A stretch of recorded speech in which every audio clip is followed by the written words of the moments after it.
Hi guys, and welcome to today's video. So today we've come to the end of talking about the things that can happen via nature or nurture to induce stress responses in the rat. And we're moving to talking about some of the things that have the biggest impact in terms of helping rats to deal with stress and to have a strong resilience to stressful events. The topic for today is choice, and this happens to be one of my very favourite things to talk about in terms of rats, dogs, or even humans, because it's so linked in to mental health and well-being. So first we better define what we mean by choice, and that is simply having several options to choose from. So there is some choice in having only one option. We can choose to either engage with it or not. But real choice comes when there are several options and we can exercise preference. This doesn't necessarily mean that an individual likes something better than the other option. It just means that in that moment, that is what the preference is for. And we can all relate to this. So if you were out on a very cold day in January with snow on the ground, you probably would be dreaming of being warm and cozy with a hot cup of tea by an open fire. But if you were out on a hot sunny day, you'd probably be dreaming of a cold drink with a bit of ice in it and perhaps a fan. So this is what we mean by choice and preference, that in the moment and in response to the current environment, we're able to choose the thing that we want. And when I say we, I'm meaning all rats, all dogs, and all humans. The problem with rats and choice is that we as humans tend to think in quite a linear fashion about this, and I'm hoping to change that today. So we tend to think about giving a couple of water sources, so a bottle and a bowl maybe, or we think about changes in bedding so that we maybe have 2 or 3 types of bedding in the cage, or types of beds indeed around the cage. But today we're not really going to be talking about those types of things.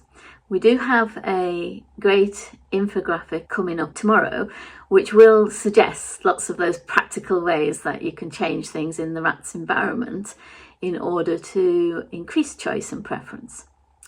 But today we're going to talk about why choice is important, and we're also going to be talking about 2 areas of choice which have a huge impact on the control that a rat feels over their environment. So when we talk about choice, we're talking about it because choice is fundamental to an animal feeling that they have control over their environment. And having control over the environment is actually a welfare issue. So you can have an animal and keep it in good physical shape, but you're not going to achieve mental well-being if the animal feels no control over their environment. And this is why it's such an important topic to think about in relation to stress, because stress is the bringer of mental ill health and unwellness. So when we're looking at choice and indeed control, we're looking at the opposite impact as happens when the rat is stressed. So these things tend to bring with them stress resilience, because the animal is able to feel bolstered and strong and confident because they feel they're in control of their environment. So I'm going to keep saying things like us, we, the animal, and that's simply because I don't think about this in terms of just rats. It's something that applies to all mammals, and probably from what I've seen, the small amount of research I've seen on animals way beyond mammals, that they feel the need to exercise some control over their environment. I think it's important with domesticated animals, and particularly rats, to remember that we put them into a cage. We did that And that immediately strips away a huge amount of control and choice. So we have to take it upon ourselves to do the opposite and give it back, give choice and control over the environment back to the rats. And that's kind of where we're heading with this video today. It's so much easier to spot physical issues with animals, and we pay close attention to meeting their physical needs with excellent food and provision of the opportunity to exercise with a wheel and things like that. So physical needs are often really well catered for within our pets, but not so much sometimes well-being and mental health. And that's primarily not because we don't care about that, but because we don't kind of understand it. And we don't understand what's required in order for an animal to feel healthy in terms of their mental and psychological well-being. And these things are being studied massively at the moment and have been over the past several years. So there's a wealth of information around about how mental well-being can be increased in captive animals. And whilst we often use that term to refer to zoo animals and wild species in captivity, it's just as important to use it to refer to pet rats, because they are captive, and whichever way we look at it, they're captive. They are contained by us in a particular environment over which they, in real terms, have almost zero control. So our job is to convince them that they're in control in that environment, even if they're not. And interestingly, that's enough. It's the perception of control that matters. None of us, in reality, and we're getting a bit existential here, none of us is in control. And it's all a smokescreen. I'm sure as a human, you know and have felt the difference between a situation that is within your control, where you can do something and make something happen, and the difference between that and the feeling that you get when you are completely out of control and you can't make anything happen. And the first is a confident feeling and a relief that you have a job to do in that situation. And then the other is almost panic, and certainly a high anxiety state that something is happening in your world that you can't exercise any control over. Now, whilst rats are not the same as humans, they have the same biological functions in many ways. And it's certainly true that the theory of this passes between all the mammalian species that have been studied. So it's fair to think, and this has specifically been researched in mice and rats, that exercising control over something that actually isn't really that important to you, but just the fact that you have control, is what matters. The fact that you perceive control over the environment, even if it's in an area that has no real meaning to you. And I always remember reading a research study which involved, well, there was several variants of it that involved mice and rats. And it was about having them switch lights on and off with a switch within their laboratory cage. And it was just incredible how they were just absolutely contrary about it. So if the researchers came in at bedtime, the dark period, so laboratories usually have a 12-hour light period and a 12-hour dark period, and if the researchers came in and switched the lights off for the dark period, the rats or mice would often actually just go straight out and switch the light back on. And it was almost like they wanted to be the one that did that. They wanted the control, even though in that moment it probably had little meaning as to whether it was light or dark. But they exercised control over it. And there was all sorts of little variations in the study, and the outcome was always the same, that the rats or mice exercised their own control that flew in the face of what the researchers wanted. And that's really important because it's important to understand that it fundamentally doesn't matter what it is that the outcome is. What matters is how the rat gets to that outcome. That's where the choice and preference come in, and where the feeling of control is born. When we're talking about choice and control, we also need to include topics of challenge and agency.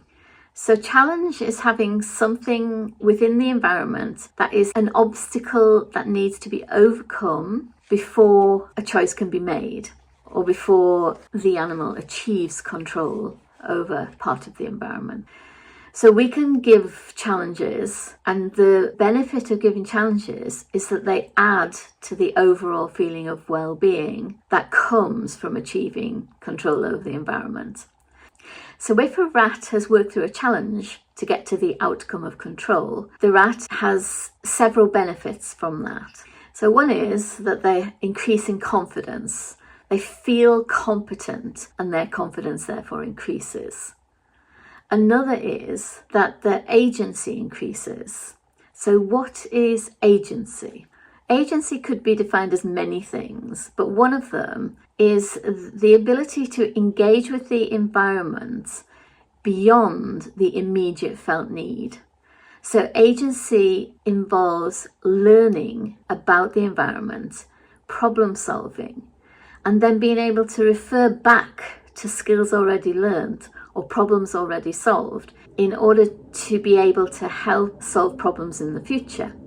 So we can see that when certain things come together, rats can experience choice, they can exert preference, they can experience felt control over the environment, they can overcome obstacles or solve problems, and they can, on the back of that, increase in confidence and a sense of agency within their environment. And that's how mental health is affected. An animal can be in a difficult environment and still feel competent and strong and able and not threatened by that environment. So we can look at that from the opposite side too. When animals don't feel that they have any ability to change their circumstances, they usually become helpless in that circumstance and unable to overcome problems or face challenges because there is no point. They've learnt that whatever they do, the environment is not within their control. I should imagine that a rat kept in a bare cage with only food and water would feel like that. So we have two pathways to this state of mental well-being for rats, for dogs, for ourselves. One is through offering choice, and another is through offering surmountable challenges. So challenges that can be met, and this is a really important point. If we offer challenges that are way beyond what our rats are currently capable of, all we'll do is push them towards feeling helpless because they won't feel able to achieve what they see as the goal. This could, for example, be a foraging toy that is really difficult and they haven't had the foraging experience leading up to being able to solve that toy. And therefore they feel that whatever they do, they're not going to get to the reward. And they become less confident and less willing to deal with and engage with other challenges. So when we put challenges, whether they're climbing challenges, foraging challenges, bedding challenges, any challenge that we put into a rat's environment needs to be ever so slightly above what the rat has already achieved. So for instance, if we were doing a climbing challenge, we wouldn't set up our first rope or tree branch in the cage to be running vertically up through the cage. That would be crazy. For a rat to climb a vertical rope, they need to learn to climb a vertical rope. So one way of doing that is to start off with the rope at a low angle. So not horizontal, but just slightly above horizontal. And then as the rat easily achieves that, we can then move the angle to be slightly sharper. And eventually we'll get to the angle where it's a straight rope up and down the cage. And before you say, oh, I've got boys, they would never do that, they're too lazy. Most boys will climb the cage bars, which is a vertical climb. And also the one person that I know who encourages all their boys to climb a vertical rope has been more or less successful with almost all of them, if not all of them. So these things are not about male or female, preferred activities, things like that. They're about helping an animal, an individual, through stages towards the next challenge. So if the next challenge is only ever a rope at a 45-degree angle, that's fine. But the next challenge would be, how do I make the 45-degree angle more challenging?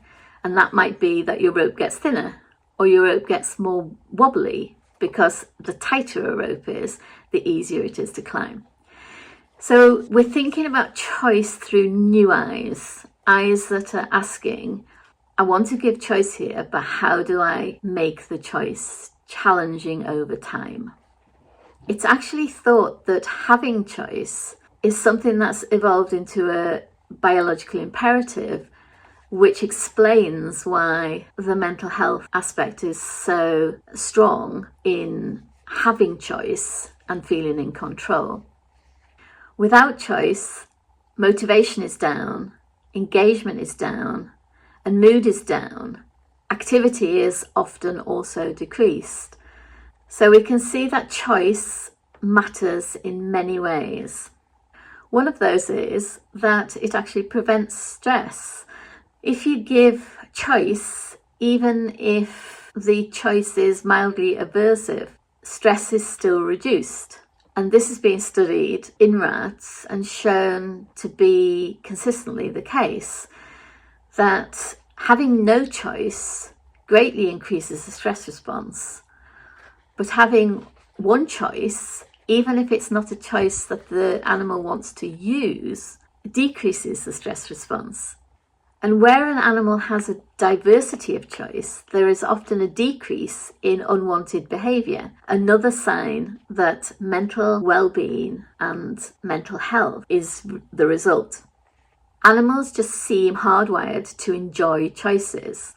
And interestingly, even when the second option was never used, having the second option increased well-being and decreased stress. So having talked a bit about choice and why it's important and how it works to increase confidence and decrease stress and increase agency, now we're going to look at a couple of practical examples of ways to offer choice and control over the environment that are not about changing the habitat. So these I call opt-in and opt-out, and basically you can extend these beyond the examples I'm going to give, but they are things that allow the rat to make a decision in the moment, and you then respect that decision. So the first would be opt-out. I think this is the easiest to understand. So opt-out is where you're giving the rat an opportunity to say, I don't want to do that today. And it isn't that you would accept that these things never happen. It's just that you would accept that in the moment, these things are not going to happen. So the first would be handling. And with this, it's just about getting into the habit of asking permission before you go to handle your rats. So if you take your hand and hold it out flat like that, at floor level to the rat, so coming in from underneath towards the rat's face, and just keep your hands still in front of the rat. The rat has three options. They can move further away from you, they can move towards you, or they can stay where they are. And because of the rat's flight response, which is really strong, I would take either moving towards you or the neutral not moving as being acceptance. And if the rat retreats, and that doesn't mean they have to run away, it can just be that they pull their head back or move their head to the side, put a hand on your hand to say stop. Those things you would take as a opt-out. So there are situations where you have to handle your rat, and in those situations it's really important that you go ahead and do that. If there's a medical emergency, if the rat's caught somewhere in the cage, stuck somewhere, or if they're just acting in a way that you feel is potentially something wrong with them, then by all means go ahead and handle them. That's what you need to do to keep them safe in that situation. But for the norm, for the day-to-day handling, it's only respectful to always give them an opt-out, because what you're doing is taking away all of their control over where their body is in time and space when you start to handle them. So if you just pick them up without permission and move them through the air to somewhere else, that could be on you or it could be down onto the floor or something, you've stripped them from all control. You've put them in a situation where they have no control. And we've just looked at the devastating effects that that can have. Now, this is only one area of the rat's life, so your rat's probably okay. You've balanced that out by giving lots of sleeping arrangements and food choices and things like that. But what you are doing is still stripping away control. And remember, we started by saying we put our animals in the cage. So it's our job, our responsibility, and I would say our moral responsibility, to give control back. And handling is one really key area where we can do that really easily. Now, if your rat always refuses, so they always pull back or move away or turn their head, do you just let that be and never handle them? I would say that depends. It depends on everything else about that rat. So if they're a very confident individual and they are just saying, no, I don't want you to handle me like that, then I would just work with them in a different way. For instance, asking them to come onto you rather than you pick them up regardless. Or train them so that you can move them in something into an area where you can then have them moving freely over you. And then you can gradually work at putting your hands on them in a way that isn't grabby, picky up, grabby. Firm stroking with a confident rat is often really happily accepted. If you can get them on your chest and firmly stroke them, they find that really comforting. A lot of confident rats do. If the rat, on the other hand, is very nervous and flighty, then I would say work with them in a trust training sort of way. So give them, for now, the opportunity to never be handled, and just work towards them so you're spending time in their space, sitting next to an open cage door, offering treats, offering licking food from fingers, anything that is going to build relationship without you pursuing them to pick them up. And then eventually you will hopefully get to the point where you can do that. But there are some rats who will just not tolerate handling and will always protest in some way. And whilst they will need to be handled for certain things to happen, for instance, at a vet visit, they don't need to be handled in the day-to-day. It isn't imperative that we handle our rats all the time.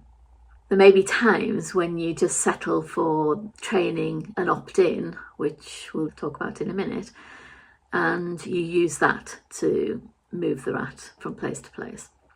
So that's handling and opting out of handling. Handling should always be respectful. It should never be really, truly grabby, unless you're in an emergency situation like the rat's escaping somewhere that's going to be dangerous for them.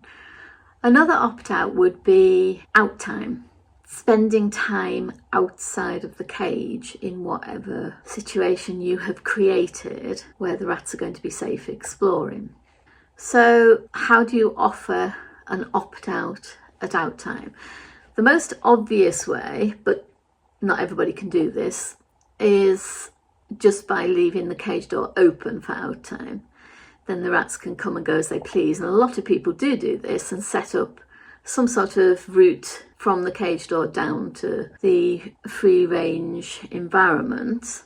But often that's not possible, just because free range doesn't take place in the environment around the cage. So if you're wanting to move them, there is the possibility of training an opt-in, and that will give you a clear indication as to whether they want to go or not.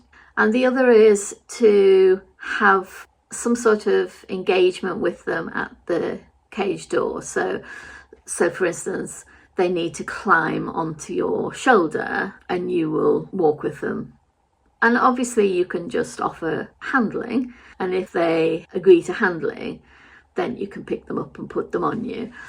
But doing that, using handling as the putting in then to out time, is a bit confusing, because the rat will think that the handling request is opting into handling, not opting into leaving the cage environment.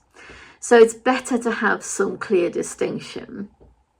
And if you can't allow them to come straight out of the cage themselves, then it's probably better to have an opt-in that you train, and we'll come on to that in a second. There are situations where rats do select to stay in the cage. And again, I would say this is a bit like handling. If this is something that comes up because there's been a significant change in their life or in the environment, then it's probably just a momentary stress response and will often affect more than one rat in the group. In which case, respect it. Don't insist that they come out of the cage, and within a few days they'll probably have righted back to their normal behaviour. If, however, you've got a rat who persistently doesn't want to leave the cage, then again, like handling, it's probably worth working with that rat to try and increase their confidence and help them to get beyond whatever that problem is, that fear that they have of leaving the cage. Now, this could be a long process in a traumatised rescue, but for most rats it's fairly straightforward, and once they get used to, again, being in the out time space and feeling safe and comfortable, then it becomes easier for them to make that decision to leave the cage. So that can involve you being in the out time space initially, just sitting on the floor or sitting on the sofa or wherever they are. And it can also involve increasing the number of hides within the out time space. So making sure that they do have places to run to if they're feeling exposed and unsafe. And this will only apply to that small bunch of rats who are very anxious and nervous about their environment. A third type of opt-out, which I think is an excellent idea and was originally brought to me by Katie Dorr, and that is to create an opt-out space within the cage. So often a fairly high up hammock can be a good place to do this. And all this means is that you initiate a rule for yourself. So you say, if the rats are in that hammock, I do not engage with them. So if a rat is in that hammock, I don't talk to them, I don't reach for them, I certainly don't reach in and draw them out. But really there should be no engagement at all if the rat is in the place you've selected to be the opt-out place. And eventually over time, the rats learn that this is a place they can go to opt out. And that's another way of approaching things like the out time situation. So if Katie's rat was in the opt-out hammock, then she would not expect them to come out of the cage for out time. But obviously if they came running down from the opt-out hammock while the other rats were leaving, then they're opting in to out time.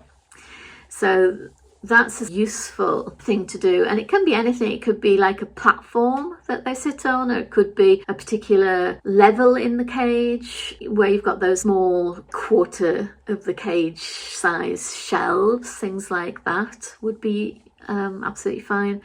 So, but you just have to not ever talk to the rat if they're sitting on that particular thing that you've delegated, otherwise they just won't make the association. So those are the three main things that I want to bring for opt-outs. And then we have the opposite, so we have opt-ins. So this is where we train something, and that's done by positive reinforcement. So essentially think of it as treats are given in response to the behaviour that you want, so that the behaviour will happen more often. So the two that I want to bring today are, one is opt-in to jumping into something within the cage. So this is great for rats who maybe don't want to be held to move about. It can be great if you've got a lot of rats, and it would be quite difficult one by one to go through asking for permissions for things. So you've got, say, a group of 8 or 10 that you want to move out of the cage to out time. You don't want to have to literally go through the process of working out whether each one is actually opting out of out time. And it's particularly useful for out time because you can associate it with out time. It then becomes more tricky to opt in for another reason because they've learnt the association with out time. But that's the main reason why your rats are coming out the cage, is to engage with another environment in the house or with you. So that's pretty solid. If it's, say, opting in and then they go to the vet, then it's worth using something different to what you've trained them to. So I'll explain what I mean by that.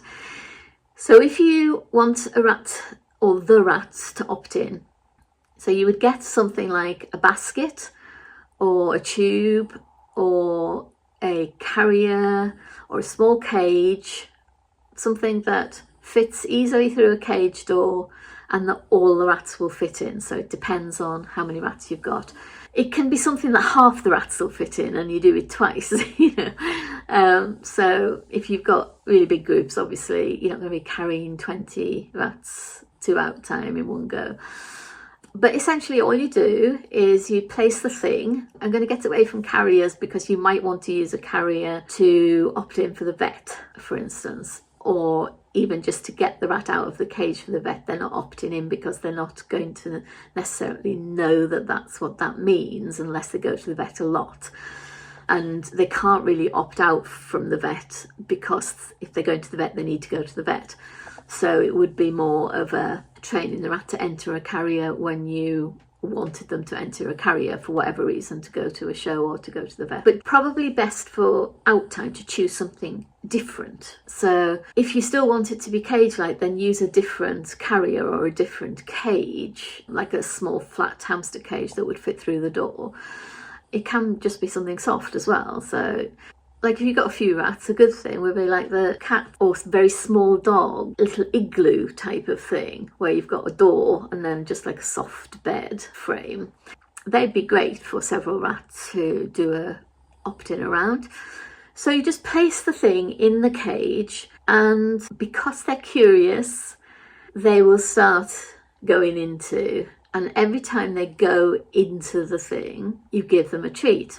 And I would suggest when you're working with rats in any way and you give them food rewards, you give something that's small enough to give tiny amounts. So a lot of the paste, so there's liver paste, there's malt paste, pastes that are often very attractive to rats, or just tiny bits of yogurt on your finger or tiny little strands of chicken. But you want something that's very small so that you can give quite a lot of it. And with the paste, you would just get a little tiny little scrape, not a big blob each time. So the rat jumps in, you feed them, then they just do whatever they want to do. So they might stay in for 30 seconds, they might stay in for 1 second.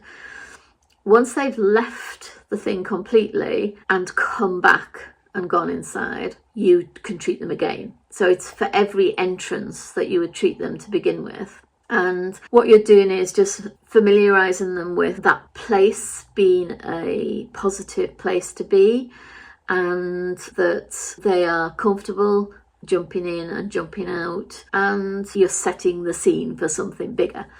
So that doesn't normally take very long. For most rats, 1 session will be enough for them to realise that if they jump in, they get a treat.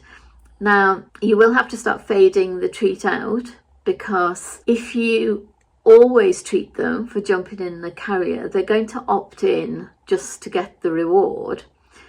And what you need to be able to do is for them to opt in because they want to do something.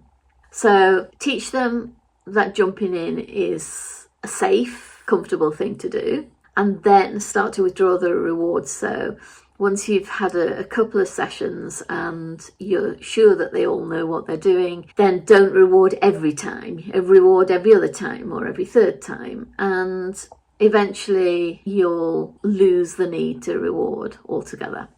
Once you've started to fade positive reinforcement of the behaviour down, you can then start associating that thing with moving to out time, say. Let's say that's what we're going to do.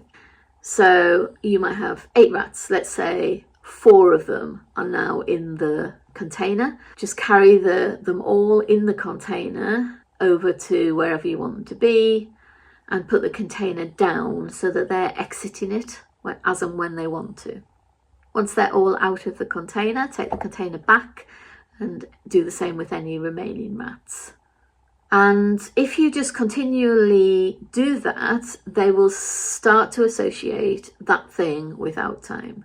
And you can do the opposite at the other end. So going back into the cage, they all come back to the container. And you can actually reinforce at that end as well. So initially treat them every time they come back. And if you've got rats who are a bit reluctant to come back, because this is something that you actively want them to do, is to go back into the cage, they can't opt out of that, then just reinforce those rats a bit longer, and they'll start to see this as a good thing to do at the end of out time.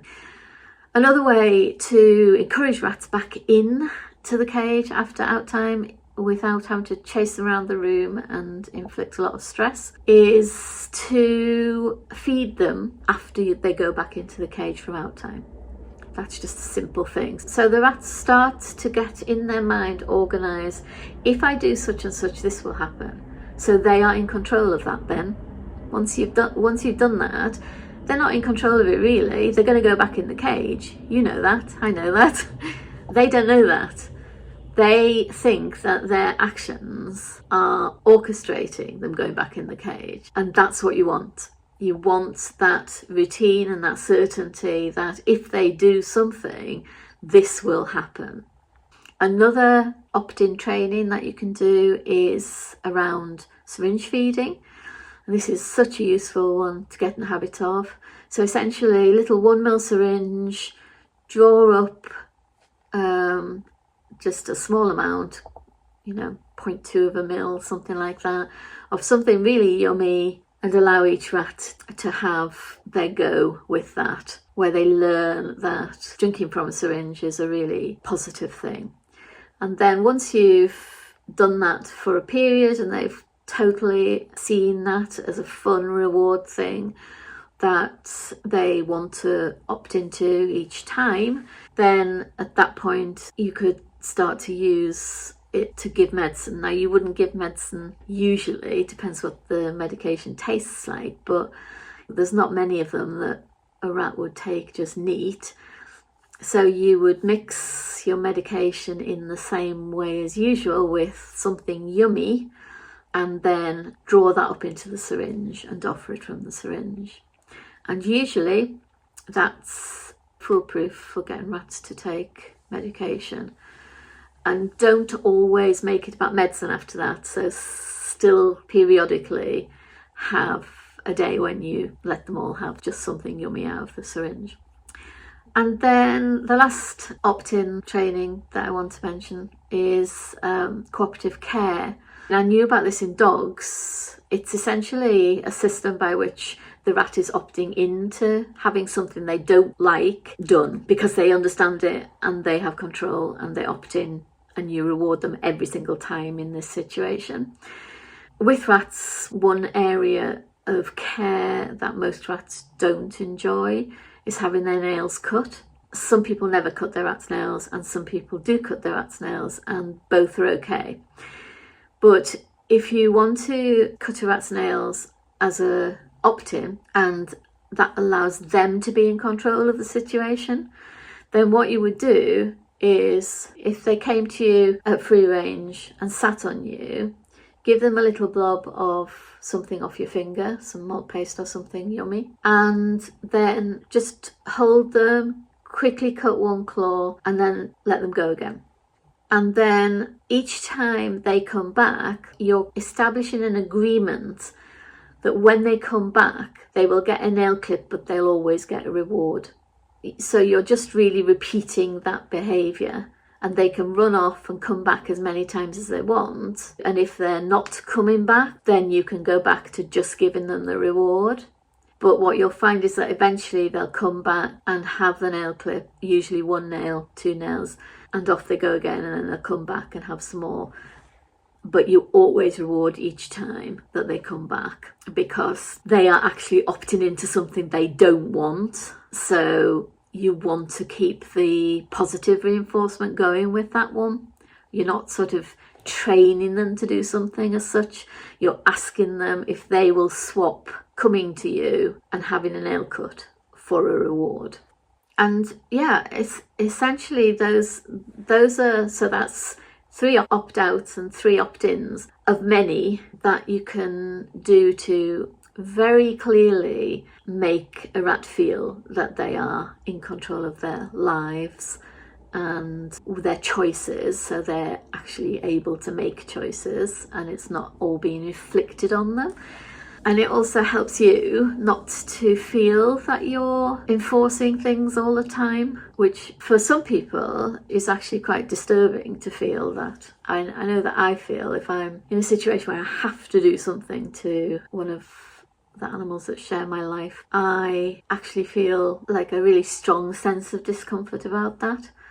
So yeah, it helps me to know that there are ways that I can encourage them to kind of participate in that decision rather than it just being my decision. Okay, so that's all for today's video, and I just would encourage you to start experimenting with some of these things. And if you're just looking for practical advice about choices within the cage environment, look out for the infographic tomorrow, because that's got lots of suggestions on there. I hope you've enjoyed the video, and if you have, please like and subscribe, and I'll see you over on the Nature or Nurture at Ratwise Facebook group. Thanks for listening. Bye.